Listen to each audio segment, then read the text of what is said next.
Hello everyone, this is Mohit Advocate and welcome back to another video. This is the rapid revision class for the subject the CRPC Code of Criminal Procedure 1973। और आज वाली video में हम जो important sections हमारे बच गए हैं सीआरपीसी में, आज फुल एंड फाइनल क्लास है, वो सारे सेक्शंस कर लेंगे। ठीक है, तो हमने अब तक सेक्शन 1 से लेके मैंने सेक्शन 199 तक पूरे थोरोली इंटरप्रिटेशन में और ट्रांसलेशन में बताए हैं, पर अब राजस्थान जुडिशरी के 2 दिन बच गए हैं। तो अब जो इम्पोर्टेंट सेक्शंस है ना, हम वो करेंगे। ठीक है, और जो ये चैप्टर 15 अब सुनना ध्यान से। चैप्टर 15 मैंने पहले अपनी वीडियोस में करवाया है, तो मैं प्ले कार्ड लगा दूंगा ऊपर ऐसी अभी, तो प्ले कार्ड से देख लेना चार्ज वाला सेक्शन। ठीक है, और अब हम सीधा करेंगे कोर्ट ऑफ सेशन ट्रायल। ठीक है, चैप्टर 18, 19, 20 पहले करेंगे। ठीक है, और ये तीनों तो हम कंप्लीटली करेंगे, और उसके बाद जो इम्पोर्टेंट सेक्शंस बचेंगे उसको देखेंगे। ठीक है, अब मैं सीधा चैप्टर 18 निकाल लेता हूँ, जिसमें है trial before a court of session. ठीक है, तो सत्र न्यायालय की कैसे ट्रायल चलेगी वहाँ से हम आज करेंगे। और ये चैप्टर 18, फिर चैप्टर 19, फिर चैप्टर 20 और फिर चैप्टर 21 भी कर लेंगे, समरी ट्रायल। ठीक है, अब ये इन चारों चैप्टर से बहुत क्वेश्चन बनते हैं और यही ज़्यादातर इंपॉर्टेंट है। ठीक है, और जो आगे वाले हैं वो इतने उनकी कॉन्सेप्चुअल क्लैरिटी होनी चाहिए, वो इतने इंपॉर्टेंट नहीं है जितने ये हैं जो अब तक मैंने कराए हैं। 1 से लेके 199 तक ये हैं, और ये चैप्टर 18, 19, 20 और 21 है। ठीक है, तो ये हम करेंगे। अब उसके बाद फिर मैं जब कोई अगला एग्जाम होगा तब मैं रैपिड रिवीजन की सीरीज लूँगा। ठीक है, अब chapter 18 trial before a court of session. अब ट्रायल होगी किसके आगे? कोर्ट ऑफ सेशन, सत्र न्यायालय के आगे। तो ये हमें मिलता है सेक्शन 225 से लेकर सेक्शन 237 तक। ठीक है, 235 से लेकर सेक्शन 237 तक। ठीक है, एक बार मैं 225 से लेकर 237 तक हमें इसमें प्रोविजन मिलेंगे, हम सारे करेंगे इसको, ये बहुत इंपॉर्टेंट है।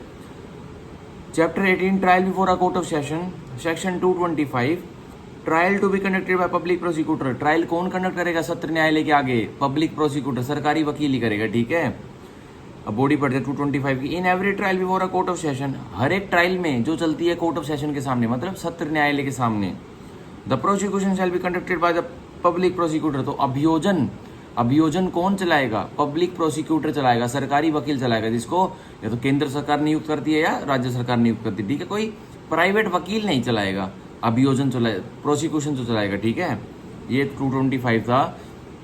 अब section 226 opening case for prosecution के अभियोजन के लिए केस, वो मुकदमा कौन खोलेगा, मतलब कौन उसके बारे में बताएगा सत्र न्यायालय को? पहले प्रोसिक्यूशन तो खोलेंगे, ओपन करेंगे अपने मुकदमे को, भाई वो क्या मुकदमा लाए हैं सत्र न्यायालय को वही बताएंगे। ठीक है, तभी तो वो डेट्स लगाएगा। ठीक है, अब व्हेन द अक्यूज्ड अपीयर्स और is brought before the court, या तो जब आपको अक्यूज्ड हाजिरी दे देता है या अक्यूज को पुलिस कस्टडी में लाया जाता है, तो जब अपीयर होता है तो मतलब लगा लीजिए वो हाजिरी दे रहा है, या तो सम्मन से दे रहा है या फिर वो उसको बेल मिली हुई तो अपनी रेगुलर अटेंडेंस पे आ रहा है। और इस broad before the court, broad before the court का मतलब है कि भाई वो तो पुलिस कस्टडी में है या जुडिशियल कस्टडी में, तब उसको लाया जा रहा है कोर्ट के सामने। तब इन pursuance of a commitment of the case, और कैसे किसके चलते आ रहा है वो कोर्ट के सामने, सत्र न्यायालय के सामने, क्योंकि सत्र न्यायालय के आगे कमिट हुआ है केस। एक जुडिशियल मजिस्ट्रेट फर्स्ट क्लास ने केस को कमिट किया है। कहाँ पे कमिट किया है? 209 में कमिट किया है या फिर 323 में कमिट किया है। ठीक है, अंडर सेक्शन 209, तो इसमें एक्सप्रेसली लिखा भी हुआ है, तो किसमें कमिट किया है? सेक्शन 209 सीआरपीसी में कमिट हुआ है। जुडिशियल मजिस्ट्रेट ने केस को कमिट किया है, कहाँ भेजा है? सत्र न्यायालय, कोर्ट ऑफ सेशन के जज के पास। ठीक है, और क्यों भेजा है? क्योंकि भाई offence exclusively triable by court of session था, बस उसी की पावर कोर्ट ने दे रखी है सीआरपीसी ने, कि इस ऑफेंस को, इस धारा को आईपीसी की जो लगी हुई है इस पर, इसको कोर्ट ऑफ सेशन ट्राई करेगी। ठीक है, exclusively triable by court of session बोलते हैं उसे। The public prosecutor shall open his case by describing the charge. तो पब्लिक प्रोसिक्यूटर, सरकारी वकील क्या करेगा? शैल मैंडेटरी, उसे ही करना पड़ेगा। ओपन इस केस, अपने मुकदमे को खोलेगा। जो पुलिस पक्ष ने पुलिस रिपोर्ट जमा करी थी जुडिशियल मजिस्ट्रेट के पास, अब केस कमिट हो गया, तो अब सत्र न्यायालय के जज के सामने वह केस फाइल रखी हुई है, तो अब पब्लिक प्रोसिक्यूटर बताएगा जी इसमें ये है, ये बात है, इसमें ये मैटर था, इसने यह अपराध किया था और इस पर यह चार्ज लगना चाहिए मेरे मुताबिक। तो अब चार्ज लगाना ना लगाना कोर्ट ऑफ सेशन, सत्र न्यायालय, न्यायाधीश के ऊपर है। ठीक है, by describing the charge brought against the accused, और क्या डिस्क्राइब करेगा सरकारी वकील? चार्ज, कि चार्ज क्या लाया गया है, पुलिस पार्टी ने इसके ऊपर क्या चार्ज लगाया। तो मतलब सीधी बात है, अब चार्ज पे बहस होगी, कंसिडरेशन होगी चार्ज पे। अक्यूज का वकील करेगा और सरकारी वकील करेंगे। ठीक है, और सत्र सत्र न्यायाधीश उन्हें सुनेंगे, ठीक है। And stating by what evidence he परपोजेस to prove the guilt of the accused, और सरकारी वकील और क्या बताएगा, सत्र न्यायाधीश को ये बताएगा कि मैं कितने गवाहों से और कौन कौन से गवाहों से इस अपराधी को दोषी ठहराने वाला हूँ, अपने गवाहों के बारे में बता देगा, स्टेट कर देगा उनके बारे में भी, ठीक है। And stating by what evidence he परपोजेस to prove the guilt of the accused, यह बता देगा अब सरकारी वकील कि मैं कौन से गवाहों से, अपनी कौन सी गवाही, अपने गवाहों को बुलाऊंगा और उनकी गवाही दूंगा, उनसे साबित कराऊंगा यह मेरे गवाह है और मैं इसका गिल्ट, इसको दोषी ठहराऊंगा इस अक्यूज को, ठीक है। तो यह था हमारा 2 to 6। अब हम पढ़ेंगे 227 डिस्चार्ज। अब डिस्चार्ज बहुत ही इंपॉर्टेंट रोल है, कोर्ट ऑफ सेशन डिस्चार्ज कर सकते हैं, ठीक है।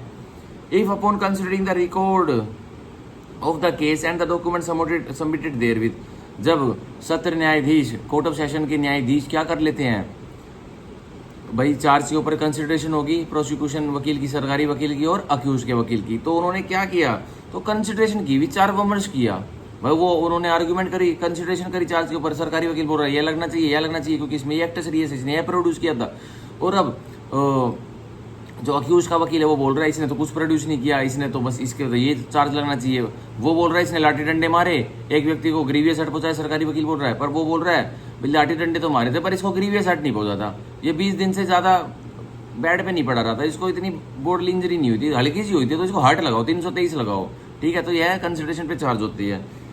और कह रहा है of the record of the case and the document submitted there with, तो भाई रिकॉर्ड ऑफ द केस देख लिया, जो डॉक्यूमेंट जो कमिटल जुरिडिक्शन से जुडिशियल मजिस्ट्रेट ने भेजे थे सत्र न्यायाधीश के पास, वो उसने देख लिया और उनको कंसिडर कर लिया, विचार विमर्श कर लिए, आर्ग्यूमेंट सुनकर चार्ज के ऊपर, और जो पब्लिक प्रोसिक्यूटर बोल रहा है उसकी कंसिडरेशन सुन ली चार्ज के ऊपर, और भाई वो कौन कौन से गवाह लाना चाहता है इसका गिल्ट प्रूव करवाने में अक्यूज का, वो भी सुन लिया, और जो कमिटल जुरिडिक्शन, जो जुडिशियल मजिस्ट्रेट ने कागज भेजे थे, फाइल भेजी थी, वो भी देख ली। अब क्या हो गया, and after hearing the submissions of the accused and the prosecution, फिर अब सुनवाई होगी किसके ऊपर भाई, अक्यूज को भी सुना जाएगा, अक्यूज के वकील को भी सुना जाएगा, और फिर प्रोसिक्यूशन को भी सुना जाएगा।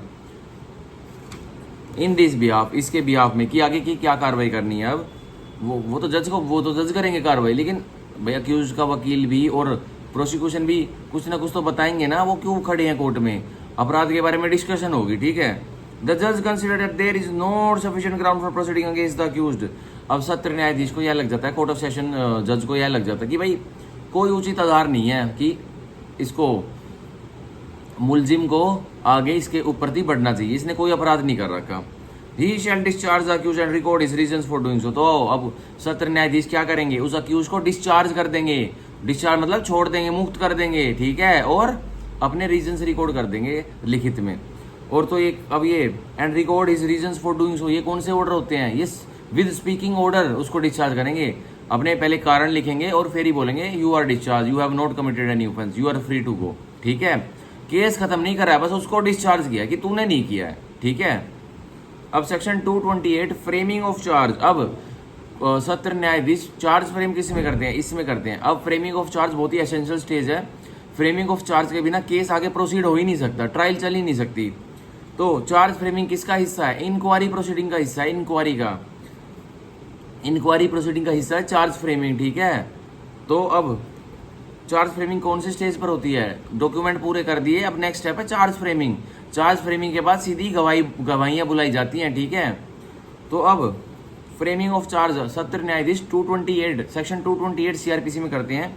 अब 228 की मार्जिनल नोट है फ्रेमिंग ऑफ चार्ज, चार्ज कैसे फ्रेम होगा, ठीक है। चार्ज मतलब जो आईपीसी में जो धाराएं दे रखी है, 511 जो धाराएं दे रखी है, उसका चार्ज कैसे फ्रेम होगा, लेकिन मेनली पनिशेबल तो 106 के ऊपर ही है, ठीक है। 106 तक तो कुछ भी पनिशेबल नहीं है, 107 से लेके फिर पनिशमेंट मिलती है, 107 में भी डेफिनेशन है, तो मोटा मोटा मान के चलिए 108 के बाद ही पनिशमेंट मिलती है, ठीक है। 108 से लेके 511 तक फिर सारे ही चार्ज लग सकते हैं जो भी लगने हैं, ठीक है। अब हम पढ़ते हैं सेक्शन 228 का 1, if after such consideration and hearing as aforesaid, जब पिछले वाले सेक्शन में उन्होंने कंसिडरेशन करी चार्ज के ऊपर और अब कंसिडरेशन हो चुकी है, सुनवाई हो चुकी है, द जज is of the opinion that there is ground for presuming that the accused has committed the offence, अब जज की राय में जज को लग रहा है, सत्र न्यायाधीश को लग रहा है कि नहीं भाई इस अपराधी ने अपराध तो किया हुआ है, साफ साफ दिख रहा है भाई, पब्लिक प्रोसिक्यूटर ने इतने अच्छे से अपना केस समझाया, अक्यूज का वकील कुछ बोलने में पब्लिक प्रोसिक्यूटर की काट नहीं कर रहा, जो वो बोल रहा है वो बिल्कुल लपालप बोल रहा है, कुछ उसको कॉन्ट्राडिक्ट नहीं कर पा रहा आर्ग्यूमेंट में भी, तो अब उसको लग रहा है सत्र न्यायाधीश को कि भाई अक्यूज ने अपराध कमिट किया है। अब क्या करेगा, विच, तो विच वो क्या करेगा, a is not exclusively tried by court of session. तो सत्र न्यायाधीश को लगता है कि ये मेरे द्वारा, तो ये मेरे को क्यों भेज दिया केस, मेरे द्वारा तो ये ट्राइबल भी नहीं है। He may frame a charge against the accused, तो उसकी मर्जी है, सत्र न्यायाधीश की मर्जी है, मे कर भी दे या ना भी करे, क्या चार्ज फ्रेम कर दे अक्यूज के ऊपर, ठीक है, मतलब वो धारा पुख्ता कर दे कि भाई पुलिस पार्टी ने उस पर 323 और 325 लगा के भेजी थी, हर्ट की और ग्रीवियस हर्ट की। तो तब लेकिन कंसिडरेशन पे पाया गया कि भाई चार्ज की जब कंसिडरेशन नहीं पाया गया कि उसने हर्ट नहीं किया, उसने ग्रीवियस हर्ट किया, तो 325 ही रखो उसके ऊपर, 323 को रिमूव करो, ठीक है, ये कर सकते हैं जजेस। And by order transfer the case for trial to the CGM or any other judicial magistrate of the first class and direct the accused to appear before the CGM as or as the case may be the judicial magistrate of first class on such date as he deems fit and thereupon such magistrate shall try the offence in accordance with the procedure for the trial of warrant case instituted on police report। भाई मान के चलो judicial magistrate ने वो भेज दिया, case भेज दिया कोर्ट ऑफ सेशन के पास, और क्योंकि उसमें 323 और 325 का था, तो 325 ग्रीवियस हर्ट में पनिशमेंट ज़्यादा है, तो मान के चलो वो कोर्ट ऑफ सेशन उसको ट्राई करेगा, ठीक है, कोर्ट ऑफ सेशन उसको ट्राई करेगा। लेकिन पुलिस पार्टी ने उसमें 307 भी लगाई हुई थी, जो 323 325 का हम पिछला एग्जाम्पल लेते थे उसमें 307 भी लगाई हुई थी, पर 307 तो अब सीधा सीधा कोर्ट ऑफ सेशन ट्राई करेगा।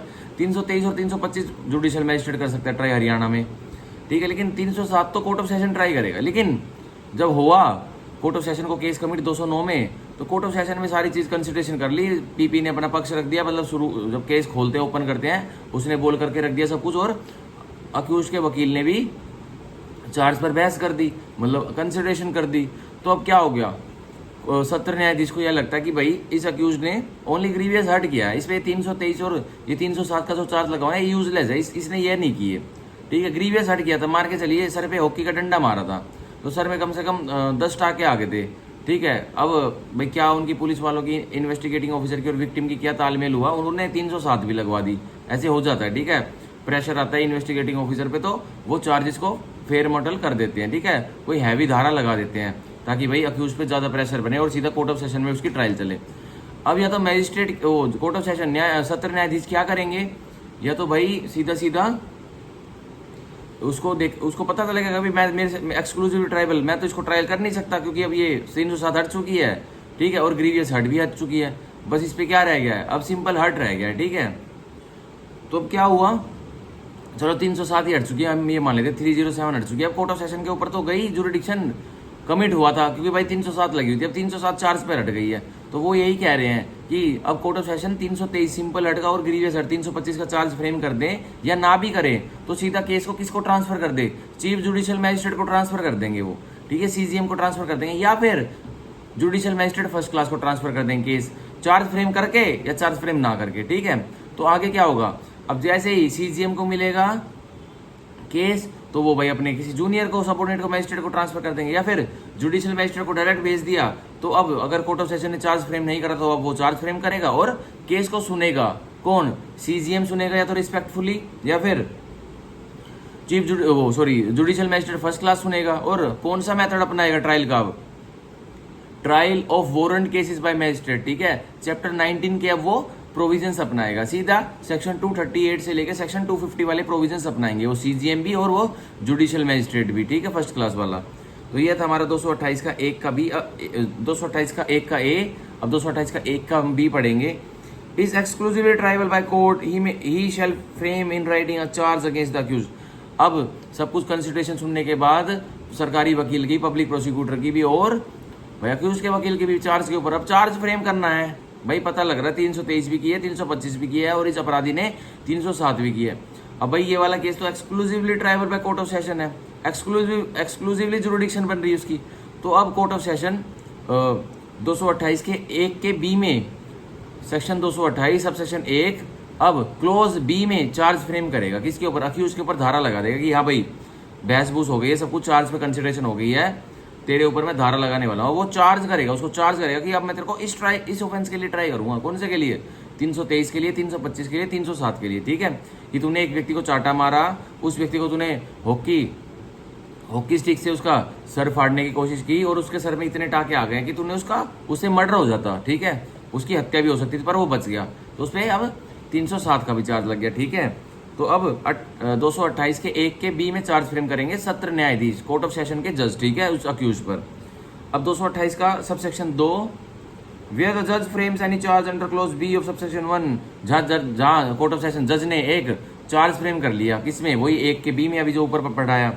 The charge shall be read and explain to the accused, तो चार्ज उन्होंने फ्रेम करके बस अपने फाइल में नहीं रखा जाएगा, वो अपराधी को, वो अक्यूज को जिसके ऊपर चार्ज फ्रेम किया है उसको पढ़ के सुनाया जाएगा। अगर उसको कुछ चार्ज में समझ नहीं आ रहा तो उसको समझाया भी जाएगा, एक्सप्लेन किया जाएगा कि हमने तेरे ऊपर यह धारा लगाई है, इस धारा में यह होता है, ठीक है, और इतनी सजा है, ये भी हो सकता है, ठीक है, ये भी बता सकते हैं, उनकी मर्जी समझाना चाहे तो।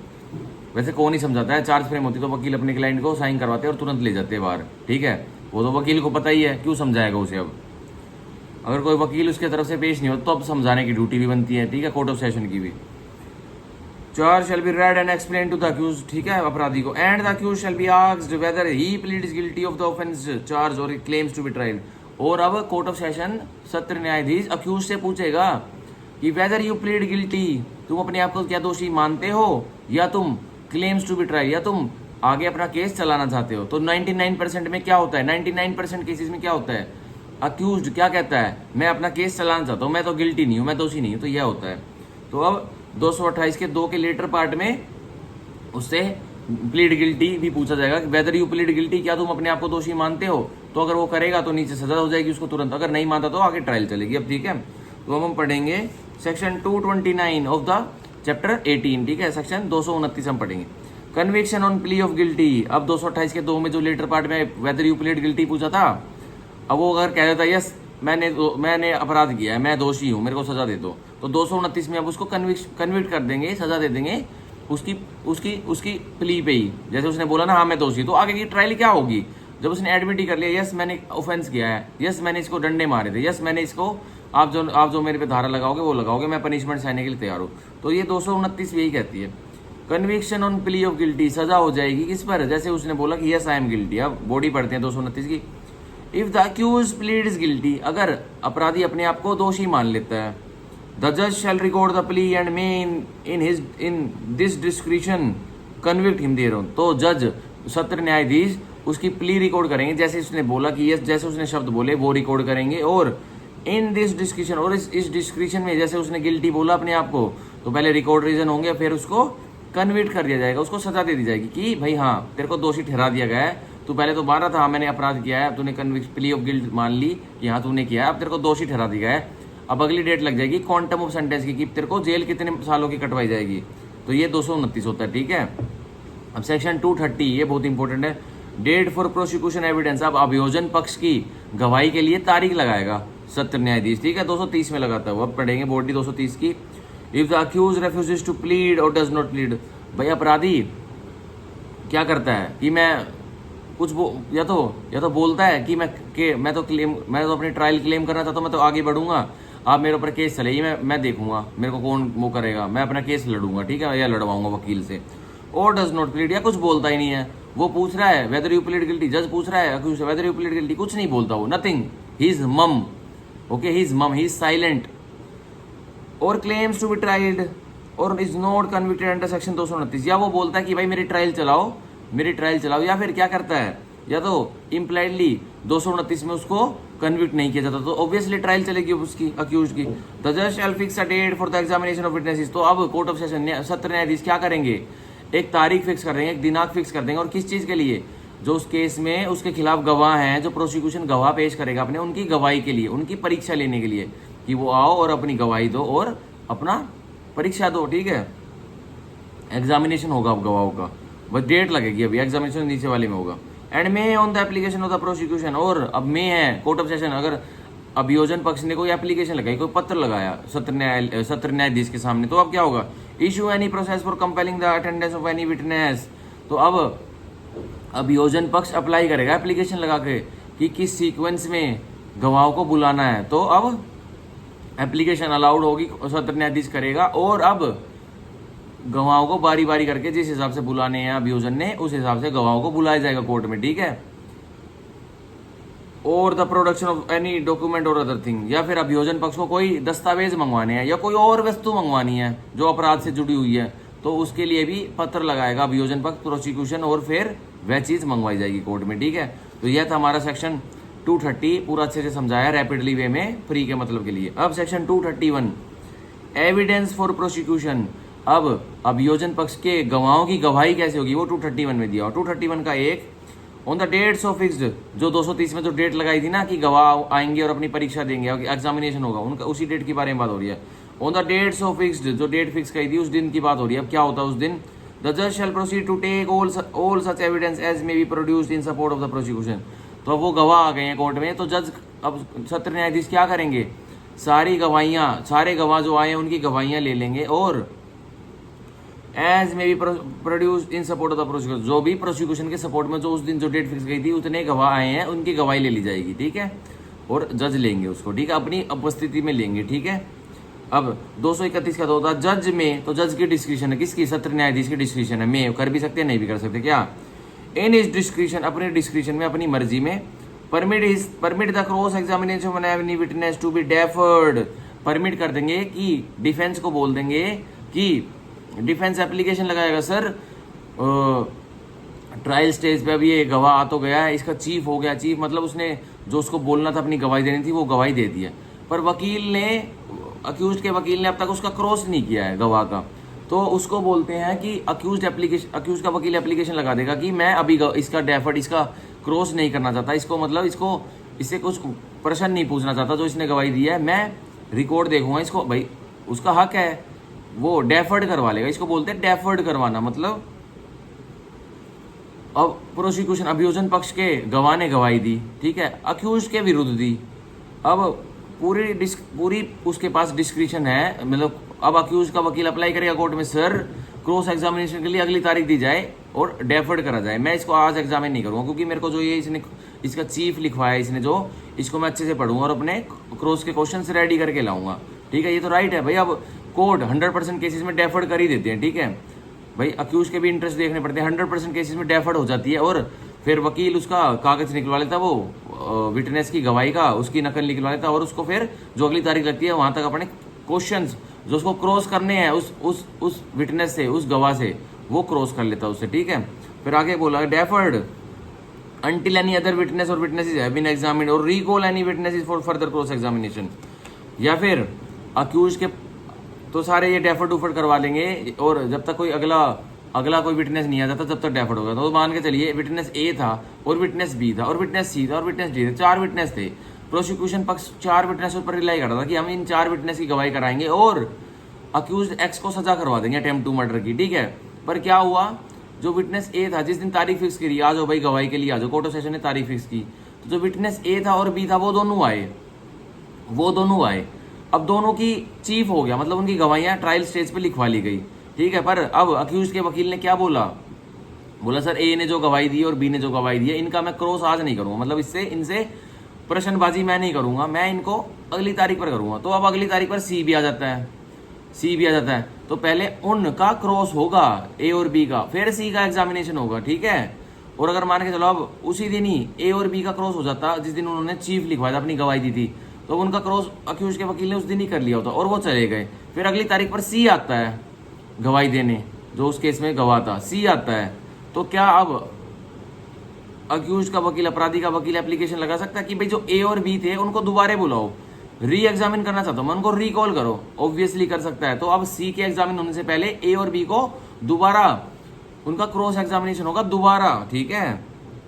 तो यही लिखा गया इसमें, फॉर फर्दर क्रॉस एग्जामिनेशन, ठीक है। 231 के सबसेक्शन 2 में यही लिखा गया कि भाई वो जो पहले हो भी गए थे, जो ए और बी जो गवाही देने आए थे, उनका उस दिन क्रॉस भी हो गया था, मतलब अक्यूज के वकील ने उनसे प्रश्नबाजी भी कर ली थी, ठीक है, उनको झूठा ठहराने के लिए। लेकिन अब उनको कोर्ट ने भेज दिया घर, भाई तुम्हारी गवाही खत्म, तुम जाओ।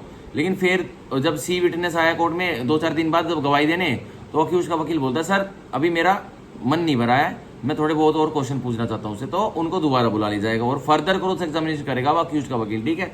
तो यह था बस 231 का। अब 231 हमारा पूरा हो गया। अब सेक्शन 232 हम पढ़ेंगे, एक्विटल। अब तुरंत अभियोजन पक्ष की गवाहियां पूरी होने के बाद भी कोर्ट ऑफ सेशन सत्र न्यायाधीश एक्विटल बरी कर सकता है। कोई ये नहीं बोलेगा, कोर्ट ऑफ सेशन कोई उसको अक्यूज को नहीं बोलेगा कि भाई तू अपनी भी गवाही पेश कर, तू डिफेंस में भी आ, तू अपना डिफेंस भी ले, तू आर्ग्यूमेंट भी कर। कोर्ट ऑफ सेशन को लगता है ना कि भाई जो अभियोजन पक्ष ने गवाहियां दी हैं ये इतनी कच्ची हैं कि इनसे तो दूध पीते बालक को सजा ना हो, इस अपराधी को अटेम्प्ट टू मर्डर की कौन सी सजा होगी। तो अब क्या होगा, एक्विटल कर देगा सीधा, प्रोसिक्यूशन एविडेंस के बाद सीधा एक्विटल, ठीक है। तो यह 232 में होता है, 232 में एक्विटल कोर्ट ऑफ सेशन द्वारा, सत्र न्यायाधीश द्वारा। If after taking the evidence for the prosecution, जब पूरे अभियोजन पक्ष ने एविडेंस दे दिए और कोर्ट ऑफ सेशन ने ले लिए, examining the accused and hearing the prosecution and the defence on the point, अब क्या करा, अब 313 की प्रोसीडिंग चलाएगा। भाई 313 की प्रोसीडिंग यह होती है कि अक्यूज्ड कोर्ट ऑफ सेशन के सामने खड़ा हो जाएगा, कोर्ट ऑफ सेशन सत्र न्यायाधीश उससे प्रश्न पूछेंगे कि भाई ये जितने भी गवाह आए हैं इन्होंने तेरे ऊपर तेरे खिलाफ गवाही दी है, ये बोल रहे कि तूने तो भाई खुल के गोलियां चलाई थी अब ये, और इसके खुल के लाठी डंडे मारे थे, क्या ये सच है? तो अक्यूज बोलेगा बिल्कुल झूठ बोल रहा है सर, कुछ भी सच नहीं है, मैं नहीं मानता, ये मैं मानता क्या, झूठ ही बोल रहा है, ये एग्जामिनेशन होगा। और या फिर बोल रहा है ये डॉक्टर साहब आए थे, ये तेरे खिलाफ कोई कागज लेके जा रहे, क्या तेरा मेडिकल एग्जामिनेशन हुआ था कभी, ये तेरे को लेके गए थे, मेडिकल एग्जामिनेशन हुआ था? तो वो क्या बोलेगा, सर ये डॉक्टर मेडिकल एग्जामिनेशन हुआ था, ये भाई मेरे को थाने में बंद करा था, ले गए थे, लेकिन इन्होंने मेरा कुछ मेडिकल एग्जामिनेशन किया नहीं, इन्होंने मेरे को, पुलिस वालों ने मारा चोटी बहुत पीटा था मेरे को, लेकिन इन्होंने मेरा कुछ नहीं किया, बस साइन करके ये कुछ डॉक्यूमेंट बना के ले गए थे, इन्होंने दे दिए मेरा मेडिकल एग्जामिनेशन, मेरे को एक स्टेथोस्कोप मेरी छाती तक टच भी नहीं किया, तो ये एग्जामिनेशन हो जाएगा, जो उसको बताना है वो बता देगा वो, ठीक है। तो ये डायरेक्ट एक कन्वर्सेशन होती है जज के बीच में और अक्यूज के बीच में, कोई भी इसमें इंटरफेयर नहीं करता, ना सरकारी वकील करेगा ना अक्यूज का वकील करेगा, ये बिल्कुल इंटरेक्शन होती है। जज पूछेगा बात अक्यूज से, अक्यूज बात बताएगा जज को सारी जो भी है। तो ऑब्वियसली बहुत सारे केसेस में वो झूठी बात ही बताएगा अक्यूज पर, भाई मान के चलो जो और ये बातें एक्स्ट्रा बातें कि उसके साथ क्या क्या हुआ वो भी बता सकता है, ठीक है। और फिर अब क्या करेंगे, and hearing the prosecution and the defence on the point, अब जब अक्यूज का 313 का एग्जामिनेशन हो जाएगा, फिर अब अभियोजन पर सरकारी वकील को और डिफेंस को भी उस पॉइंट पर सुना जाएगा। किस पॉइंट पर, भाई अब गवाही हुई है, क्या अब डिफेंस को डिफेंस लेना चाहिए, क्या उसको डिफेंस में आना चाहिए, वो उस पॉइंट पर सुना जाएगा। मतलब एक आर्ग्यूमेंट होगी, प्रोसिक्यूशन की गवाहियों के बाद एक आर्ग्यूमेंट होगी, उसके बाद ही जज बोलेगा कि भाई सरकारी वो अक्यूज के वकील साहब, डिफेंस के वकील साहब, आप भी अपना आप डिफेंस रेडी कर लो, फिर अगली मैं डिफेंस की DWS की तारीख लगाऊंगा, ठीक है, ऐसा होगा। द जज consider that there is no evidence that the accused committed the offence, और ये सारी एग्जामिनेशन करने के बाद, जो ये पॉइंट पे सुनने के बाद जो सरकारी वकील बोला और सरकारी वकील के साथ साथ पॉइंट पर सुना, किसको सुना, सरकार उसके अक्यूज के वकील को, तो अब कोर्ट ऑफ सेशन सत्र न्यायाधीश को लगता है कि कोई भी रद्दी भर भी पॉइंट नहीं है कि अपराधी ने ऑफेंस अपराध कमिट किया है, कुछ भी नहीं किया इसने। द जज shall record an order of acquittal, अब क्या करेंगे सीधा जज एक्विटल का ऑर्डर बरी कर देंगे और ऑर्डर रिकॉर्ड कर लेंगे लिखित में, ठीक है, स्पीकिंग ऑर्डर के साथ उसको बरी कर देंगे उस अपराधी को, ठीक है। तो यह था हमारा 232, बहुत इंपॉर्टेंट स्टेज है। सीधा प्रोसिक्यूशन एविडेंस के बाद, जैसे अभियोजन पक्ष की गवाही ली, अभियोजन पक्ष की गवाही लेके सीधा क्या किया, सीधा सुन लिया कि भाई आजा सरकारी वकील और आ जाओ इसके अक्यूज के वकील दोनों, अब जो इसने अक्यूज बोलेगा कि भाई इसके गवाह झूठे हैं, ये है वो है, अपनी आर्ग्यूमेंट देगा, और प्रोसिक्यूशन उसका सरकारी वकील बोलेगा कि मेरे गवाह तो सबसे अच्छे हैं, सबसे नेक है, उसने तो देखो ये भी प्रूव करा, ये भी प्रूव करा, ये भी प्रूव करा। तो ये अब जज साहब सुन रहे हैं, ठीक है, सारी बातें सुन रहे हैं, नोट कर रहे हैं, अपने लिख रहे हैं, नोट्स बना रहे हैं कि क्या होगा। लेकिन अब लास्ट में होता क्या है, लास्ट में होता कि भाई वो फैसला कर देते, क्या फैसला कर देते हैं कि भाई अपराधी ने कोई अपराध नहीं कमिट किया, ये तो इसको मैं बरी करता हूँ, एक्विट करता हूँ, ठीक है। तो अब क्या होगा, तो एक्विट कर दिया जाएगा, ऑर्डर रिकॉर्ड हो जाएगा और वो फ्री केस से बात खत्म। अब section 233 section 233 entering upon defence, अब भाई डिफेंस में एंटर होगा, वो जो प्रोसिक्यूशन के गवाहों की गवाही लेने के बाद और उनकी बहसबाजी होने के बाद एक्विट नहीं किया गया अक्यूज को, उसको अब जज ने सरकार उसको अक्यूज के वकील को बोल दिया कि भाई बात तो बन रही है, प्रोसिक्यूशन के गवाह तगड़े लग रहे हैं, स्ट्रॉन्ग है, अब अपने तैयारी कर लो डिफेंस के गवाहों की, जो तुम्हें अक्यूज के फेवर में जो गवाह वो करवाना चाहता है वो करवा लेगा, ठीक है। तो अब 233 में एंटरिंग अपॉन डिफेंस, मतलब अक्यूज का वकील या अक्यूज अपना डिफेंस लेगा 233 में। 233 का एक where the accused is not acquitted under 232, जहां अक्यूज को बरी नहीं किया गया 232 के अंतर्गत, he shall be called upon to enter on his defence, अब उसको बताया जाएगा कि भाई तू अपना डिफेंस ले ले, तू अपना पक्ष ले ले, ठीक है, ये बताया जाएगा, अपना डिफेंस ले ले अक्यूज, ठीक है। तो अक्यूज क्या डिफेंस लेगा, अक्यूज का वकील डिफेंस लेगा जो उसने कर रखा होगा, तो and adduce any evidence he may have in support thereof, और भाई कोई डिफेंस कोई अक्यूज के पक्ष में कोई वो गवाही करवाना चाहता है कोई वो सबूत लाना चाहता है तो वो एड्यूस कर दो, सत्र न्यायाधीश के आगे रख दो, ठीक है। या किसी गवाह को वो एग्जामिन करना चाहता है या अपने फेवर में कोई गवाह बुलाना चाहता है, भाई जैसे अक्यूज सबसे पहला क्या कहता है, सबसे पहले अक्यूज एलिबाई बोलता है कि जैसे अपराध हुआ, जैसे मान के चलो बिलासपुर में कोई अपराध हुआ, गुड़गांव के बिलासपुर में, उसके ऊपर मुकदमा दर्ज होगा अटेम्प्ट टू मर्डर का।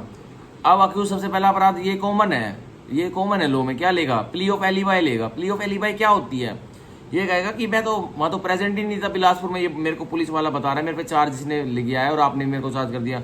सबसे पहले ये वो ही बोलेगा, मैं तो वहां प्रेजेंट ही नहीं था, मैं तो था मुंबई में। अब भाई मैं मुंबई में क्या, अब बिलासपुर में आके हरियाणा में अपराध कर सकता हूँ क्या? तो अब कोर्ट क्या कहेगा, भाई प्रोबेबिलिटी तो है तू नहीं कर सकता, तू प्रूव कर दे कि तू मुंबई में था। तो प्ली ऑफ एलिबाई जो बोलता है, अक्यूज बोलेगा कि मैं वहां था, तो तू प्रूव, बर्डन ऑफ प्रूफ किसके ऊपर होगा कि तू वहां था, तेरे ऊपर ही तो होगा, तू वो प्रूव कर कि तू मुंबई में था। होटल के बिल ला, होटल की जिसमें तू रुका होता सीसीटीवी फुटेज ला, किसी आदमी ने तेरे को वहां देखा था, होटल स्टाफ ने, क्यों भाई 3-4 दिन के तू मीटिंग के लिए वहां गया हुआ था, तो उनको लेके आ, ठीक है। अगर तू नहीं ला सकता तो हमें बता, हम उनको सम्मान करके बुला लेंगे। तो भाई ये होती है प्ली ऑफ एलिबाई, ठीक है। यही कह रहे हैं अब 233 में, यही कह रहा है, where the accused is not acquitted under 232, जहां अक्यूज को एक्विट नहीं किया 232 में, he shall be called upon to enter on his defence. अब उसको बोला जाएगा कि अपनी भाई डिफेंस ले ले, अपना पक्ष ले ले अब तू, and adduce any evidence he may have in support there, और कोई गवाही तू कोई सबूत लाना चाहता है तो अब वो गवाही एड्यूस कर सत्र न्यायाधीश के सामने। ये सत्र न्यायाधीश ही बोल रहे, ठीक है उसको। अब 233 का 2, सत्र न्यायाधीश तो ऐसे बोलते भी नहीं है किसी को, अक्यूज को, मतलब तू अब अपनी गवाही ले ले, ये कर ले, ठीक है। अब ये एक्विटल भी बहुत मिनिमम केसेस में होता है। सबसे पहले तो अब जैसे प्रोसिक्यूशन एविडेंस खत्म होते हैं तो अक्यूज का वकील क्या तैयारी कर लेता है कि भाई अब मैं अपने घोड़े दौड़ाऊंगा और मैं अपने अब खुद ही, जज ने कुछ नहीं बोला भाई, इम्प्लाइडली है ना वो, तो अगर एक्विट नहीं किया, प्रोसिक्यूशन की गवाहियां होगी, अब उसको अक्यूज को उसने एक्विट भी नहीं किया 232 में, तो अंडरस्टूड है ना, अक्यूज का वकील समझ जाएगा कि भाई अब तो डिफेंस लेने की बारी, एक्विट नहीं किया तो डिफेंस लूंगा, मैं भी बुलाता हूँ अपने, मैं भी घोड़े दौड़ाता हूँ, किसी को बुलाता हूँ जो कि अब मेरे इसको बचा ले, मेरे क्लाइंट को, ठीक है। तो 233 का 2, if the accused puts in any written statement the जज shall file it with the record. अगर भाई अब अक्यूज के वकील को 100% लग जाता है कि भाई प्रोसिक्यूशन एविडेंस इतने स्ट्रॉन्ग हैं, या फिर मैंने क्रॉस भी अच्छा कर रखा है, तो मतलब चांसेस है कि बरी हो जाए या एक्विट हो जाए। लेकिन उसको अक्यूज के वकील को यह भी साथ साथ डर है, क्या डर है कि भाई जज जो ये सत्र न्यायाधीश इसने एडवर्स थॉट बनाए हुए हैं और ये भाई सजा करके मानेगा, चाहे मैंने इसका कैसे भी क्रॉस एग्जामिन कर दिया और दूध का दूध पानी का पानी करके रख दिया, पर ये सत्र न्यायाधीश सजा करेगा इसको, ठीक है, मेरे क्लाइंट को।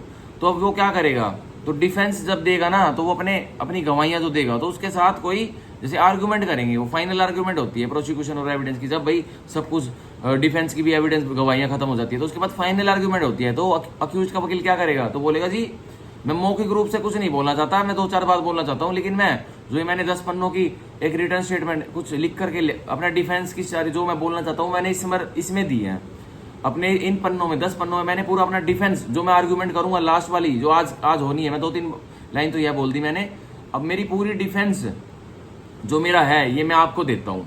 अब वो रिटर्न स्टेटमेंट जो डिफेंस की थी अक्यूज के वकील ने जज को दे दी और एक कॉपी दे दी सरकारी वकील को, बस बात खत्म। अब जज क्या करेंगे, द जज shall file it with the record. तो अब जो उस केस की मोटी सी फाइल बनी होगी उस अक्यूज के वकील के जो डिफेंस था, जो आर्ग्यूमेंट थी डिफेंस वाली, वो उसको फाइल कर लेंगे कोर्ट फाइल के साथ, मतलब जो एफआईआर जो केस की फाइल है, जो मुकदमे की फाइल है उसमें लगा लेंगे। क्यों लगाएंगे, कि अगर वो अब सजा भी करता है, अगर सत्र न्यायाधीश अब सजा भी करता है तो अपील में जाएंगे, हाई कोर्ट में अपील में जाएंगे, कोर्ट से सीधा हाई कोर्ट में अपील जाएगी। तो अब हाई कोर्ट वाले जज को भी तुरंत दिख जाए कि भाई रिटर्न स्टेटमेंट फाइल की हुई है, मैं रिटर्न स्टेटमेंट पढ़ के देता हूँ। अब डिफेंस की आर्ग्यूमेंट में अक्यूज के वकील ने क्या बोला वो तो वही मौखिक रूप से कोर्ट ऑफ सेशन में रखा रह गया ना, एक शब्द बोला अब वो पुराना हो गया, क्या वो रिपीट हो सकता है दोबारा? हाई कोर्ट को क्या पता लग सकता है कि क्या इसने डिफेंस ने क्या आर्ग्यूमेंट की थी? अगर पेपर मौजूद होगा फाइल पे, रिकॉर्ड पे कोर्ट ऑफ सेशन पेपर लगा लेगा, वो ऑब्वियसली उसको लगाना पड़ेगा और वो आगे जाएगा। अगर कन्विक्शन हो भी जाती है तो अब अपील में जाएगा अक्यूज्ड, तो हाई कोर्ट को तुरंत दिख जाएगा कि भाई ये 10 पन्नों की इसने अपना डिफेंस ने आर्ग्यूमेंट अपनी रिटर्न स्टेटमेंट में दी हुई है, तो वो पढ़ेगा उसको और पढ़ते के साथ उसको मैटर क्लियर होने लग जाएंगे। तो यही है। अब 233 का 3, if the accused applies for the issue of any process for compelling the attendance of the witness or the production of any document or thing. अगर भाई अब अपराधी, अगर जो अक्यूज्ड है एक अपराध का, तो वो अप्लाई करता है, किस चीज़ के लिए अप्लाई करता है, कोर्ट में एप्लीकेशन लगा, पत्र लगाता है कि भाई मेरे को कोई गवाह दोबारा बुलाना है, मेरे को कोई दस्तावेज मंगवाने कहीं से, या मेरे को कोई वस्तु मंगवानी है कहीं से, ठीक है, तो आप मंगवाओगे वो, तो कोर्ट ऑफ सेशन की ड्यूटी है, वो मंगवाएंगे, ठीक है।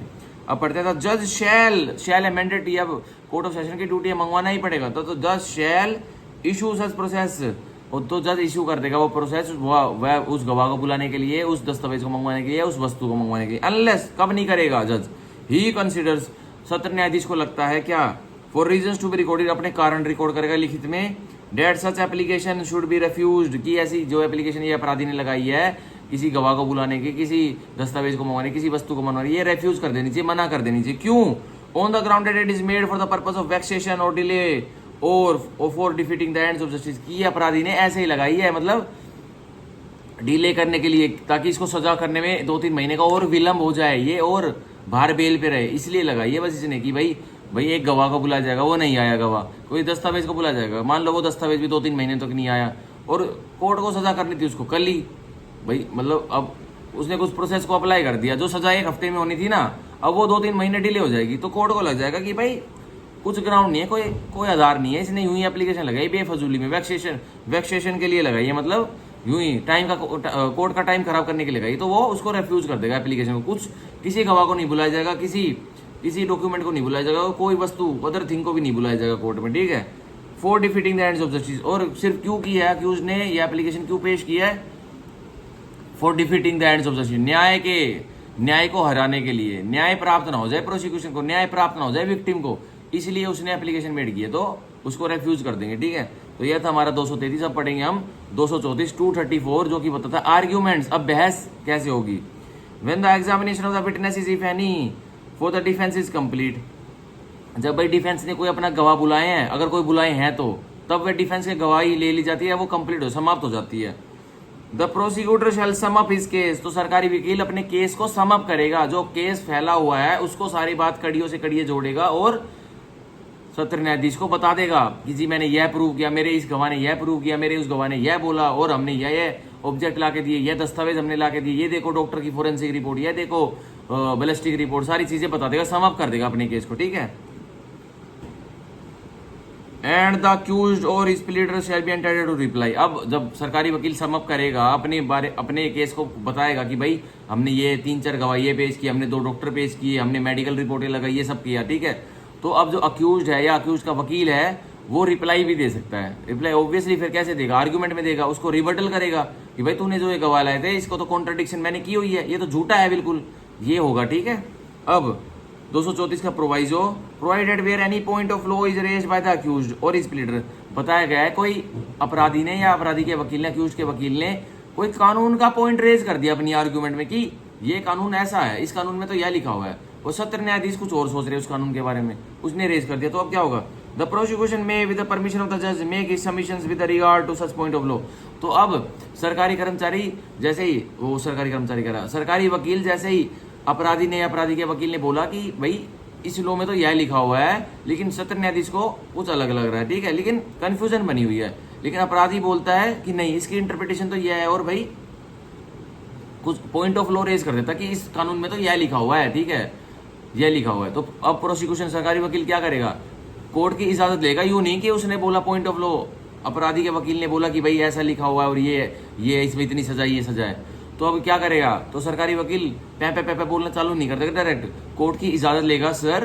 क्या मैं इसके बारे में अब बोल सकता हूँ, फिर वो जो पॉइंट ऑफ लॉ अपराधी के वकील ने रेज किया उसके बारे में अब वो सबमिशन देगा, कौन, सरकारी वकील, ठीक है।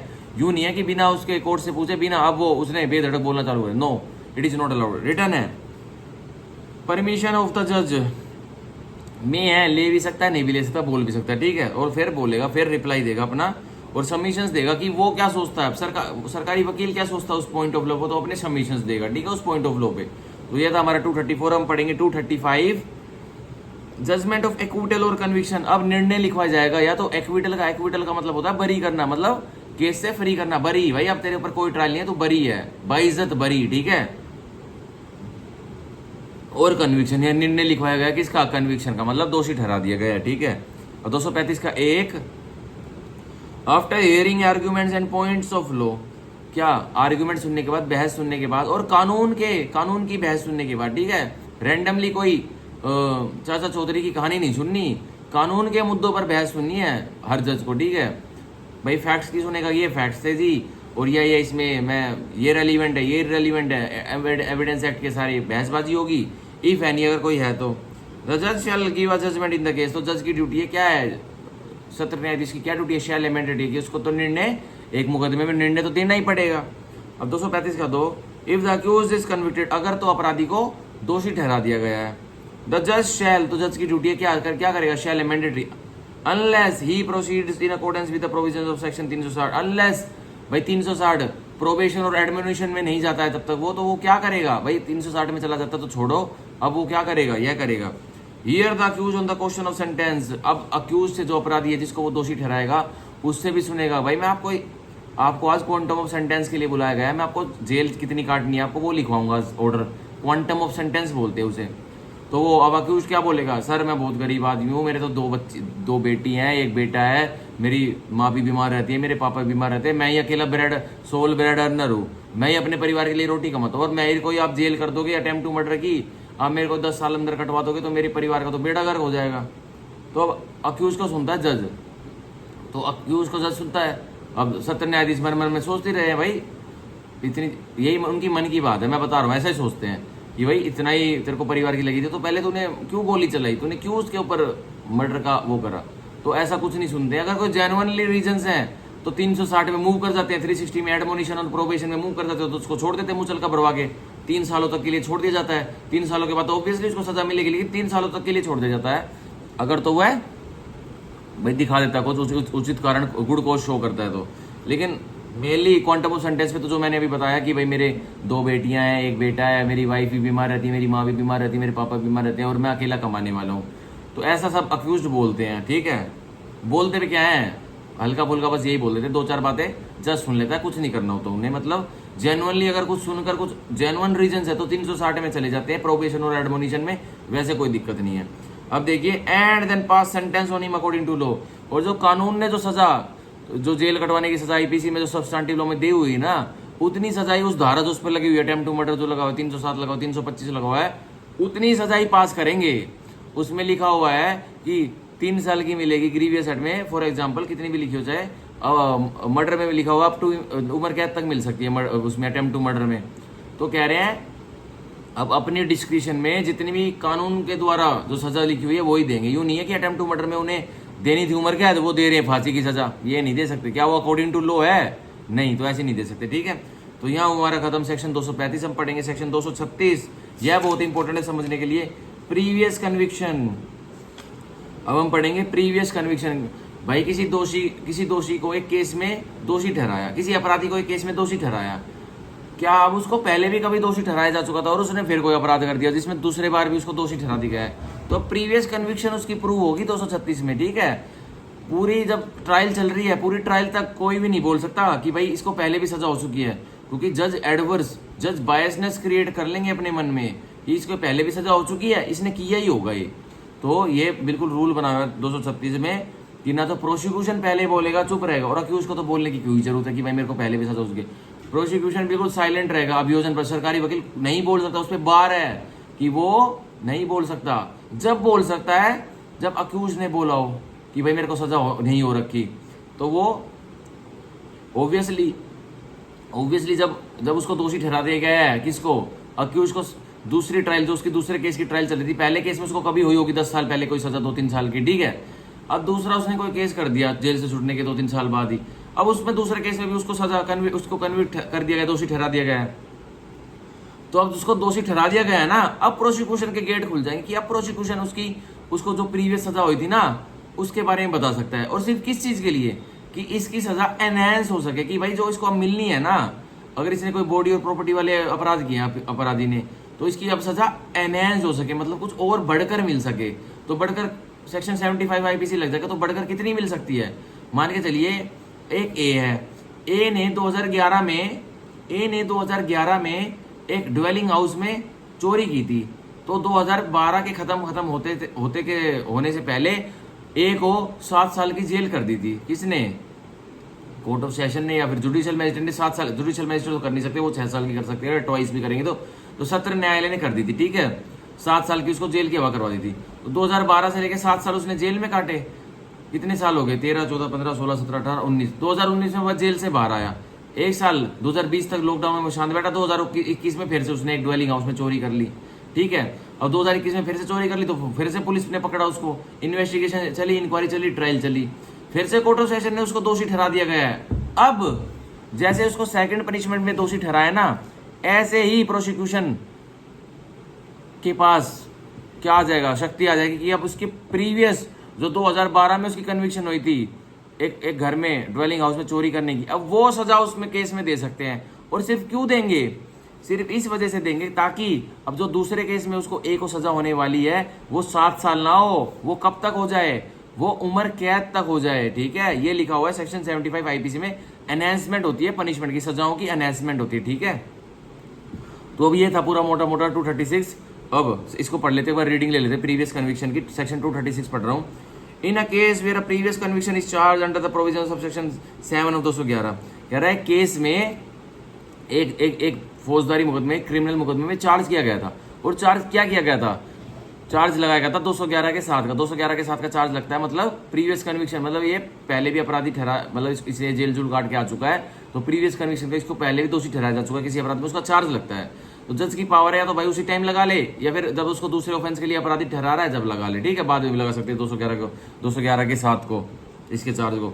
पर हमारे केस में इसमें बोल रहा है 236 के फॉर्मर अपर पार्ट में ये बोल रहा है, in a case where a previous conviction is charge with the provision of section 200 section 7 और 211 के साथ से प्रीवियस कन्विक्शन चार्ज की हुई है, and the accused does not admit that he has been previously convicted as alleged in the charge. और accused अपराधी मानने को तैयार नहीं है कि मैं पहले जेल भी काट के आ चुका हूँ और मेरे को किसी अपराध में मेरे को सजा भी हो चुकी है, ठीक है। जैसे हमारे एग्जाम्पल में 2012 में उसको जो सजा हुई थी वो 2021 में मानने को तैयार नहीं कि मेरे को सजा हुई थी 2012 में, ठीक है। ये द जज में, तो अब जज की पावर है, क्या कर भी सकते हैं, नहीं क्या? After he has convicted the said accused under section 229 और 235, तो जब सत्र न्यायाधीश ने उस अक्यूज को दूसरे ऑफेंस में, जो उसने एक ऑफेंस को जो करंटली ट्राई किया जा रहा है उसमें उसको दोषी ठहरा दिया है। और कौन से सेक्शन के अंतर्गत दोषी ठहराया है? या तो 229 में, मतलब उसने प्ली ऑफ गिल्टी पे अपने आप को दोषी मान लेते कि हाँ जी, जैसे प्लीड गिल्टी कर लेते, हाँ जी मैं दोषी हूँ, या 235 में, या 235 में, ठीक है, जो अभी जजमेंट ऑन कन्विक्शन और ये था एक्विटल, उसमें उसको दोषी ठहरा दिया है। Take evidence in respect of alleged previous conviction and shall record a finding thereon. तो अब सत्र न्यायाधीश क्या करेंगे? एविडेंस ले लेंगे, और ऑब्वियसली किससे लेंगे? सरकारी वकील से एविडेंस ले लेंगे भाई इसकी 2012 की जो इसकी वो थी ना जजमेंट थी, भाई ऑब्वियसली जजमेंट से ही वो उसकी एविडेंस ली जाएगी। वो जजमेंट इसकी 2012 की जो इसको 7 साल की जेल कटवाई गई थी, फिर 2019 में छूट के आया था, वो जजमेंट मेरे को ला के दो और वो गवाही लो। अब जज ऐसा कर सकते हैं, ठीक है। पर में है, ले भी सकते हैं, नहीं भी ले सकते गवाही, ठीक है। अब 236 का proviso, provided that no such charge shall be read out by the जज nor shall the accused be asked to plead guilty thereto nor shall the previous conviction be referred to by the prosecution or in any evidence adduced by it. तो बताया गया है 211 के साथ का, जब सत्र न्यायाधीश ने, कोर्ट ऑफ सेशन वाले जज ने चार्ज लगा लिया था, तो जैसे उसने चार्ज फ्रेम किया ना कि 380 का तेरे पे दोबारा चार्ज लगाता हूँ, तो उसने लेकिन पुराना चार्ज 211 7 का भी एक चार्ज फ्रेम कर लिया कि भाई इसको 2012 में 7 साल की जेल हुई थी और ये काट के आ चुका है, इसने दूसरा अपराध किया 380 का एक और, ठीक है। तो यही कह रहा है कोई प्रीवियस चार्ज फ्रेम तो कर लिया जाएगा 211 के साथ में कि इसने पहले कोई चोरी की थी, पर वो पढ़ के नहीं बताया जाएगा अक्यूज को, ठीक है, अपराधी को। Nor shall the accused be asked to plead thereto, और अक्यूज को वही उस टाइम पे जब उसमें हमने पीछे पढ़ा था ना सेक्शन में कि उससे पूछा जाएगा कि वेदर यू प्लीड गिल्टी और क्लेम टू बी ट्रायल, तो ना तो अक्यूज से पूछा जाएगा कि ये नहीं पूछा जाएगा कि तू अपने प्रीवियस जो तेरे को कन्विक्शन हुई थी क्या तू उसके बारे में प्लीड गिल्टी करता है, हाँ तू मानता है कि तेरे को हुई थी, वो भी नहीं पूछा जाएगा। क्यों नहीं पूछा जाएगा? क्योंकि ताकि जज के दिमाग पे एडवर्स थॉट्स ना आ जाए, ठीक है। Nor shall the previous conviction be refer to by the prosecution, ना तो जो प्रीवियस कन्विक्शन है अपराधी की वो 2012 वाली, ना तो वो सरकारी वकील रेफर करेगा, मतलब अपनी गवाहियों में नहीं लेके आएगा। कब तक नहीं लेके आएगा? अनलेस एंड अनटिल, जब लिया आएगा नहीं ला सकता, जनरल रूल नहीं ला सकता अभियोजन पर सरकारी वकील उसकी प्रीवियस कन्विक्शन की गवाही सबूत में नहीं दे सकता। और कब दे सकता है? Unless and until the accused has been convicted, जब तक कि दूसरे अपराध में अक्यूज को दोषी नहीं ठहरा दे गया सत्र न्यायाधीश द्वारा, जब दे सकता है। जैसे दोषी ठहराया तुरंत फिर वो जजमेंट 2012 वाली उठा के लिया आएगा और कोर्ट ऑफ सेशन को दे देगा कि सर देखिए 2012 में भी इसको सजा हो चुकी थी और फिर इसको आपने कन्विक्ट दोषी ठहरा दिया है। आप क्या करो, आप इसकी पनिशमेंट को एनहांस करो सेक्शन 75 में, इसको आप उम्र कैद तक दो, ठीक है, अंडर सेक्शन 229 और सेक्शन 235, ठीक है। यही था हमारा अब सेक्शन 236 जो कि बहुत अच्छे से बताया है। अब हम पढ़ेंगे सेक्शन 237 जो कि आज का हमारे चैप्टर 18 का लास्ट है, मतलब 237 का लास्ट है हमारा प्रोविजन, चैप्टर 18 का लास्ट है 237। प्रोसीजर इन केसेस इंस्टीट्यूटेड अंडर सेक्शन 199 का 2। अब क्या प्रक्रिया फॉलो होगी, जो केस इंस्टीट्यूट हुए थे किसमें, 199 के 2 में। 199 के 2 में कौन से केस हुए थे, शायद हायर डिग्निटरीज की डिफेमेशन का केस था। एक बार मैं पेजेस बैक फ्लिप करके एक बार देख लेता हूँ, एक सेकंड रुकिए। हाँ 199 के 2 में जो किसी व्यक्ति ने बदनामी करी थी राष्ट्रपति जी की, उपराष्ट्रपति जी की, राज्यपाल जी की, यूनियन के मंत्रिमंडल के मंत्रियों की, या फिर सरकार राज्य के मंत्रिमंडल के मंत्रियों की, तो उस पर एक डिफेमेशन का केस फाइल कर दिया था ना पीपी ने, पब्लिक प्रोसिक्यूटर ने। तो अब उसमें 237 में उसी की ट्रायल चल रही है, ठीक है। तो अब प्रक्रिया देखेंगे 199 के 2 के उस डिफेमेशन के केस में कैसे प्रक्रिया चलेगी। 237 का 1, A court of session taking cognizance of an offence under section 2 of 199 shall try the case in accordance with the procedure of the trial or warrant cases instituted otherwise than on police report before a court of magistrate।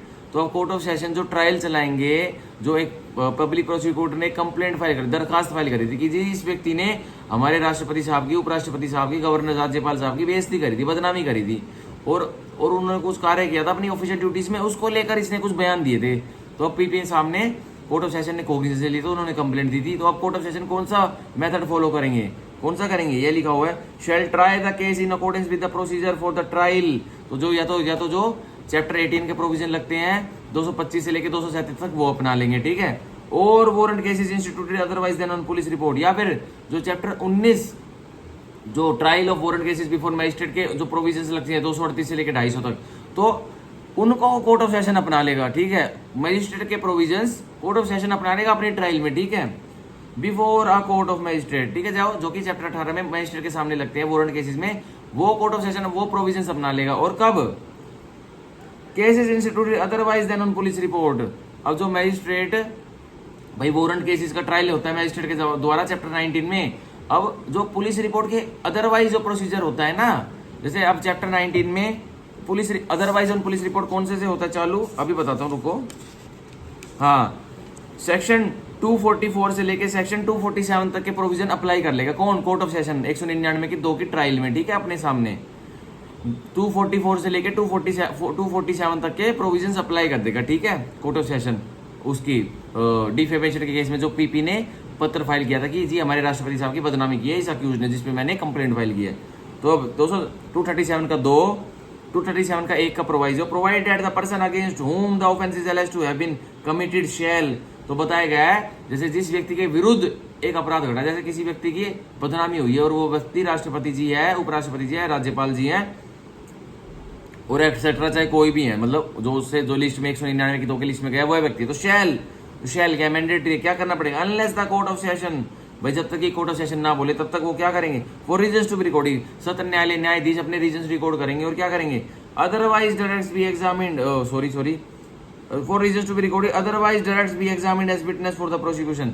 जब तक court of session भाई अपने कारण record नहीं करेंगे कि राष्ट्रपति जी को भी उनका भी हमें गवाही लेनी चाहिए, राज्यपाल जी की गवाही लेनी चाहिए, जब तक उनकी गवाही ली नहीं जाएगी, ठीक है। ये लिखा हुआ हमारे 237 के 1 के प्रोवाइजो में, ठीक है। एक बार 237 का 1 का प्रोवाइजो दोबारा पढ़ लेते, थोड़ी कंफ्यूजन तो हो रही है। तो provided that the person against whom the offence is alleged to have been committed, बताया गया है जिस व्यक्ति के विरुद्ध बदनामी का ऑफेंस घटा है और पीपी साहब ने 199 के 2 में उनके फेवर में एक एप्लीकेशन फाइल की है, एक कंप्लेंट फाइल की है और एक अपराधी के विरुद्ध किया है। तो भाई कि अपराधी ने बदनामी जिसकी की है उनकी बात बता रहा है, तो वाइस प्रेसिडेंट और राज्यपाल की। शैल एमेंडिटी वो क्या करेंगे, फॉलो करना ही पड़ेगा कोर्ट ऑफ सेशन को, unless the court of session for reasons to be recorded, जब तक कि कोर्ट ऑफ सेशन रिकॉर्ड नहीं कर लेते अपने रीजन, तब तक क्या नहीं कर सकते, रीजंस रिकॉर्ड करने के बाद ही करवाएंगे, क्या करवाएंगे, otherwise directs be examined as witness for the prosecution. तब रीजंस रिकॉर्ड कर ली कोर्ट ऑफ सेशन ने, तभी उनका एग्जामिनेशन होगा। किसका एग्जामिनेशन होगा, राष्ट्रपति साहब का, उपराष्ट्रपति साहब का और राज्यपाल जी का, जब उनकी डिफेमेशन का केस चला हुआ है, मतलब उनको किसी ने बदनाम किया है, ठीक है, तो उनका एग्जामिनेशन हो जाएगा। अब 237 का 2, every trial under this section shall be held in camera if either party thereto so desires or if the court thinks fit so. तो जो हर ट्रायल है ये डिफेमेशन केस की जिसमें राष्ट्रपति का किसी व्यक्ति ने बदनामी किया है, उपराष्ट्रपति की बदनामी किया, राज्यपाल की बदनामी की है, तो हर एक मुकदमा फौजदारी मुकदमा इन कैमरा होगा, मतलब वीडियो रिकॉर्डिंग नहीं होगी। इन कैमरा का मतलब होता है कोर्ट ऑफ सेशन के दरवाजे बंद हो जाएंगे, क्लोज डोर के भीतर होगी, ठीक है। अब इन कैमरा का मतलब बहुत वाले मैं देखता हूँ बहुत सारे वैसे व्यक्ति इन कैमरा का मतलब तुरंत कहते हैं कि तुरंत ये सोचते हैं कि भाई वीडियो रिकॉर्डिंग होगी। वीडियो रिकॉर्डिंग नहीं होगी, ठीक है। क्या होगा, बंद दरवाजों के भीतर ट्रायल होगी, अगर या तो प्रोसिक्यूशन चाहता है या फिर अक्यूज चाहता है, ठीक है। अब 237 का 3, if any such case the court discharge or अक्विस्ट all or any of the accused and if of opinion that there was no reasonable cause for making the accusation against them or any of them. अगर भाई ये defamation का case किसी व्यक्ति के ऊपर चला जाता है, ये प्रधानमंत्री की डिफेमेशन का, राष्ट्रपति जी का, और कोर्ट उनको डिस्चार्ज कर देता है, भाई मान के चलिए 5 अपराधियों के ऊपर केस चला जाता है, कंप्लेंट आती है, पीपी करता है फाइल, तो 5 में से 2 को डिस्चार्ज कर देता है, 5 में से 5 को डिस्चार्ज कर देता है, तो क्या होता है और क्यों डिस्चार्ज कर देता है? क्योंकि कोर्ट ऑफ सेशन को लगता है कि भाई कोई ग्राउंड ही नहीं है, ये तो वही फालतू की पीपी साहब ने कंप्लेंट दे दी थी। तो अब क्या लगता है इट में, तो क्या करेगा court of session, by its order of discharge or acquitted direct the person against whom the offence was alleged to have been committed other than the president, vice president, the governor or the state of the UG to show cause why he should not pay the compensation। तो अब जिसकी PP साहब ने जिसके हित में आगे complaint file की थी कि इनकी बदनामी हुई है, तो भाई बस राष्ट्रपति को छोड़ के, उपराष्ट्रपति को छोड़ के और राज्यपाल को छोड़ के और केंद्र शासित प्रदेशों के एडमिनिस्ट्रेटर को छोड़ के, ठीक है, एलजी को छोड़ के, अगर और कोई व्यक्ति है जैसे मंत्रिमंडल के मंत्री हैं केंद्र के या फिर राज्य के, तो उनको भी बोलेगा कि अब बताओ कि तुम्हें क्यों भुगतान नहीं करना चाहिए इन अपराधियों को जो जिनके ऊपर तुमने झूठी मुकदमा फाइल किया था, ये डिफेमेशन का, बदनामी का। To such accused or each of any of them such accused where there are more than one, या फिर अगर एक है तो एक को क्यों नहीं देना चाहिए तुम्हें मुआवजा, अगर एक से ज्यादा जितने भी है उनको क्यों नहीं देना चाहिए, मेरे को बताओ। अब किससे पूछेगा कोर्ट ऑफ सेशन, क्यों शो कॉज किससे लेगा, केंद्र के मंत्रिमंडल के मंत्रियों से और राज्य के मंत्रिमंडल के मंत्रियों से, और किससे लेगा, और सरकारी जो कर्मचारी है उससे भी ले सकता है, ठीक है, जो केंद्र में काम करता है और जो राज्य की सरकार में काम करता है। अब 237 का 4, the court shall record and consider any cause which may be shown by the person directed. अगर उन्होंने अब कुछ बोला ना इन सरकारी कर्मचारियों ने कि भाई हमारे तो ये रीजन थे, हमने तो ये सोचा था और ये सोचा था, वो कोई रीजंस बता देते कोर्ट को कि हमें लगा ये बदनामी है, ये है, हमने तो लगा हमसे दुनिया कह रही थी उसने तेरी बदनामी कर दी, तब हमने कंप्लेंट फाइल करवाई थी पीपी के थ्रू, ठीक है। तो कह रहा है and if it certified that there was no reasonable cause for making the accusation. और अब सत्र न्यायाधीश को यह बिल्कुल फिट हो जाता है कि भाई बकवास कर रहे हैं सारे, कोई भी ऐसा रीजन नहीं था, ठीक है, कोई भी कारण नहीं था कि कंप्लेंट करने के, एक्यूजेशंस करने के, मेरे पास डिफेमेशन की एप्लीकेशन पीपी लगाए, कोई भी कारण नहीं था। तो क्या करेंगे, it may for reason to be recorded, फिर रीजन रिकॉर्ड करेगा सत्र न्यायाधीश, make an order for that compensation to such amount not exceeding 1000 rupees. अब देखो मजाक सा हो रहा है, कितना कंपेंसेशन दिला दिया जाएगा। एक व्यक्ति को आपने प्रोसीडिंग चलाई हुई थी एक अपराधी के ऊपर कि तूने मंत्रिमंडल के लोगों की, तूने राज्य के मंत्रिमंडल के लोगों की, राज्य उसके केंद्र के मंत्रिमंडल के लोगों की, या किसी सरकारी कर्मचारी के व्यक्ति की तूने बेइज्जती की है। अब बाद में जो वो सरकारी कर्मचारी है उनकी बात झूठी ठहराई जाती है, मतलब उनकी बात एक्यूजेशन साबित नहीं कर पाते, तो अब उनको बस उस अपराधी को, उस व्यक्ति को जिसको ट्राई किया जा रहा था, अब जिनको कंपेंसेशन दे रहा है वो अपराधी को कितना कंपेंसेशन देंगे, बस 1000 रुपए देंगे, 1 रुपए से लेके 1000 तक के कुछ भी ऑर्डर हो सकते हैं। क्या बात है, देखो as it may determine be paid by such person to the accused or each of them or any of them, या तो सीधा अक्यूज को दे देंगे या फिर एक से ज्यादा अक्यूज है तो सबको जितने अमाउंट बोला जाएगा उतना दे देंगे, ठीक है। अब ये था 237 का 4, अब 237 का 5 पढ़ेंगे। Compensation awarded under subsection 4 shall be recovered as if it were a fine imposed by the magistrate. तो अगर फिर भी वो सरकारी मंत्रिमंडल का मंत्री, राज्य के मंत्रिमंडल का मंत्री नहीं दे रहा कंपेंसेशन, तो वो कैसे रिकवर किया जाएगा कि मान लीजिए कि ये मैजिस्ट्रेट ने फाइन लगाया, तो मैजिस्ट्रेट के फाइन की तरह उस कंपेंसेशन की रिकवरी होगी अब उस सरकारी कर्मचारी से, ठीक है। और किस में होती है रिकवरी, 458 में और 459 सीआरपीसी में, ठीक है। अब सेक्शन 237 का 6, no person who has directed to pick compensation under subsection 4 shall by reasons of such order be exempted from any civil or criminal liability in respect of the complaint made under this section. तो मान के चलिए जिस व्यक्ति ने झूठी complaint file करी थी और अब कोर्ट को पता लग गया, सत्र न्यायाधीश को, कि भाई कोई ऐसा मुकदमा नहीं था, इसने तो झूठी डिफेमेशन की कंप्लेंट फाइल करी थी, अब उसको कंपनसेशन के ऑर्डर भी कर दिए कि भाई इस अपराधी को जिसको तो फंसाना चाहता है, ये बेगुनाह, इसको कंपनसेशन दे। तो अब ये कह रहा है कि बस कंपनसेशन देने से उसका पीछा नहीं छूटेगा, तो वो सिविल और क्रिमिनल लायबिलिटी से फ्री नहीं हुआ है। तो अगर वो व्यक्ति चाहता है जिसको झूठा फंसाया गया था कि भाई लॉ ऑफ टोर्ट्स में इससे डैमेजेस लिए जाए कि इसने मेरी इज्जत खराब करी है, मेरे को कोर्ट में इतने धक्के खिलाए हैं, मेरे को सोसाइटी के ताने सहने पड़े हैं कोर्ट में, भाई तू मुजरिम ठहराया जा रहा है, ये तेरे पे केस चल रहा है, तो उसके बारे में भी अब वो सिविल एक्शन और क्रिमिनल एक्शन ले सकता है उस सरकारी कर्मचारी के ऊपर, वो व्यक्ति जिसको वो फंसाने की कोशिश कर रहा था। ठीक है, तो ये वो हमारा 237 का 6 या 237 का 6 का प्रोवाइजो।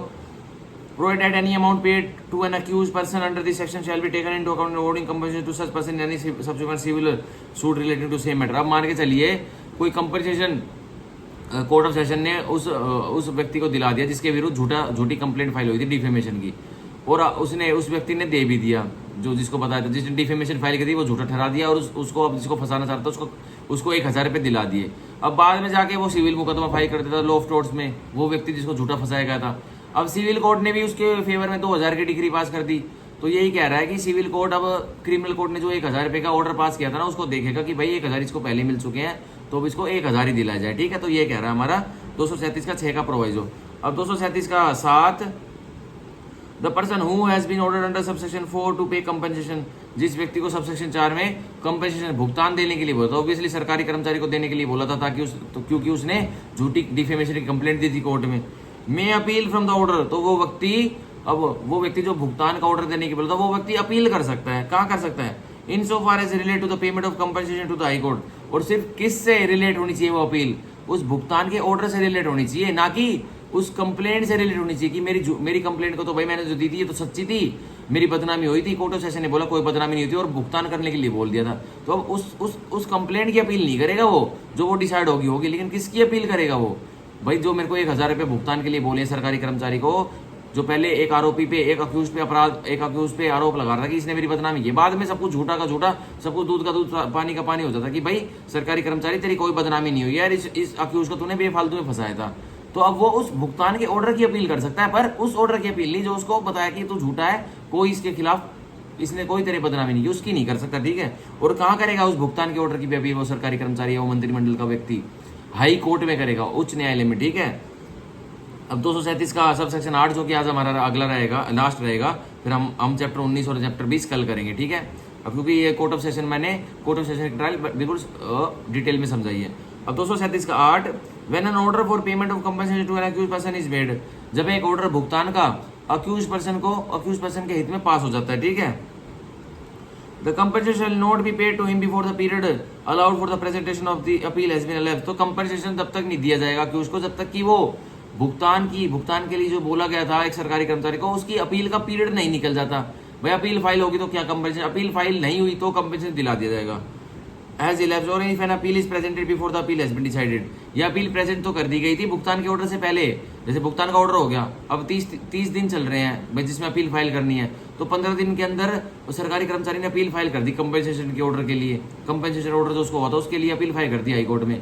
तो अब 15 दिन के अंदर अपील फाइल हुई थी, तो 5 दिन में ही हाई कोर्ट ने भी उसकी अपील को डिसमिस कर दिया, तो अब कंपनसेशन उसको दिलाया जाएगा। ठीक है, किसको? अक्यूज्ड को। तो यहाँ होते हैं आज हमारे पूरा, हमने chapter 18 trial before court of session पूरा किया, trial before a court of session पूरा किया, जिसमें थी सेक्शन 225 से लेके सेक्शन 237 तक हमने बिल्कुल डीपली हर बातों का मतलब समझा। और अब फाउंडेशन क्लासेस में तो जो इसमें 2-3 बातें और हैं जो कि और deeply angle to angle connect होती हैं, बस वो मात्र 20-25 मिनट की और एक्सप्लेनेशन है। लेकिन अब मोटा मोटा इतना भी किसी को पता लग जाएगा कि कोर्ट ऑफ सेशन में सत्र न्यायालय में ऐसे ट्रायल चलती है, तो कभी भी मार नहीं खाएगा, A to Z उसको पॉइंट पता रहेंगे कि अब ये करना है, अब ये करना है, अब आगे यह स्टेप उठाना। ठीक है, तो ये था हमारा आज का चैप्टर 18 आपके लिए जो मैंने पढ़ाया। अब कल वाली वीडियो में, या अगर मैं शाम तक या फिर आज ही शाम तक एक वीडियो इसकी trial of warrant case by magistrate या trial of summon case by magistrate chapter 19, 20 की और 21 की ले आऊँगा, तो ले आऊँगा, नहीं तो कल ले आऊँगा। ठीक है, so bye bye, take care, thank you, bye bye.